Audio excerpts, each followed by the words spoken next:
to crack beneath the weight of melting white. Small emerald tips defy the grip of a long and colorless night. A robin balances on the fence with a song that tastes of thaw, breaking the silence that the heavy winter drew with his jagged claw. The garden bed is awaking, glows, shaking off the dust of sleep. Through the layers of the mulch, the secret colors start to creep. I found a jacket in the hall that smelled of pine and ancient wood, looking for reasons to believe that everything's fundamental good. The sunlight leans against the door like a guest who stayed too long, but the shadows have a softer edge and the wind has lost its tongue. We bury our secrets in the mud back when the air was sharp and thin, and the warning of the pavement shows us exactly where they've been. Oh, is the great unbinding of the knots we tied in the dark, the spark that catches in the damp release of permanent art. It is the folding of the heavy coats and the opening of the hay, the sweet and metallic perfume of the clouds before the rain. A sudden rush of movement in a world that stood so still, walking up the northern side of a very stubborn hill.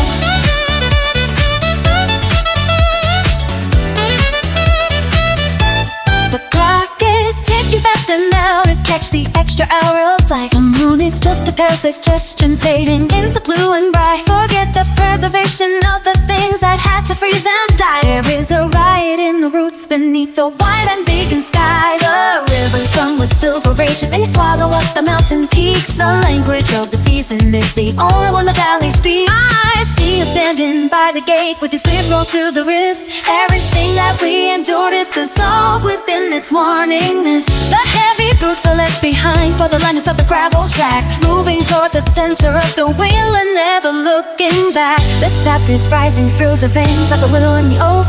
The heady winter garment is a discarded and tattered cloak. The pressure in the atmosphere is a promise that we keep, waking up the weary soul from the century. Oh, is the great unbinding of the knots we tie in the dark, the spark that catches in damp release of permanent heart. It is the folding of the heavy coats and the opening of the day, the sweet and metallic perfume of the clouds before the rain. A sudden rush of movement in a world that stood so still, walking up the northern side of a very still. It is a great unbinding of the knots we tie in the dark, the spark that catches in the damp release of permanent heart. It is the folding of the heavy coats and the opening of the day, the sweet and metallic perfume of the clouds before the rain. A sudden rush of movement in a world that stood so still, walking up the northern side of a very stubborn